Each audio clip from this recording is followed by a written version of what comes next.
দাঁড়িপাল্লার ইতিহাস এখানে ৭০ সালে লোক আপনারা কারা কারা আছেন একটু হাত করেন তো। ৭০ সালে যারা নির্বাচন করেছেন কিতাব মার্কা দাঁড়িপাল্লা মার্কা কেউ আছেন?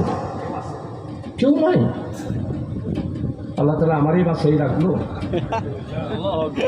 আমি ৭০ সালের নির্বাচনে এইখানেই খতিবে আজবে এইখানে এখানে প্যান্ডেল ছিল না, তখন শামিয়ানা ছিল। তখন তো প্যান্ডেল ছিল না, তখন একটা শামিয়ানা বাঁশ দিয়ে করা হতো। খতিব আজম সাহেব এইখানেই বক্তৃতা রেখেছিল। এখানে কোনো প্যান্ডেল ছিল না, কিছু ছিল না, একটা স্টেজের মধ্যে ঘুরে ঘুরে উনি বক্তৃতা রাখতেন।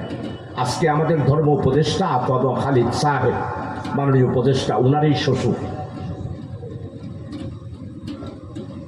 সেই দিন দাঁড়িপাল্লার নির্বাচনে আমাদের প্রার্থী ছিল মরহুম হযরত মাওলানা বিশিষ্ট ওয়াইজি মুজাহিদে মিল্লাত ইমামে আহলে সুন্নাত হযরত মাওলানা সিদ্দিক আহমদ আজাদ রহমতুল্লাহ আলাইহি।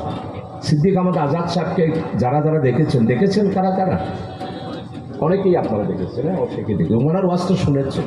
উনি ইমামে আহলে সুন্নাত ছিল। ইমামে আহলে সুন্নাত দুইজন, একজন হাশিমি সাহেব আর একজন হল সিদ্দিক আহমদ আজাদ সাহেব। ইমামে আহলে সুন্নাত দুইজন ছিল। এই যে দাঁড়িপাল্লা মার্কার উপরে আল্লামা হযরত সাইদি সাহেব রহমতুল্লাহ আলাইহির একটা বক্তৃতা আছে, যুবক ভাইরা শুনে নেবেন। আমি আজকে আল্লাহ তাআলার কাছে দোয়া করছি। আমার তো মনে হয় বাংলাদেশে আগামী দিনে আপনারা যারা এখানে উপস্থিত হয়েছেন, আপনারা অবশ্যই আমাদেরকে দোয়া করেন, আমাদের সংগঠনকে দোয়া করেন। ইসলাম প্রতিষ্ঠিত হোক, সবাই আপনাদের মনের তামান্না এবং কামনা।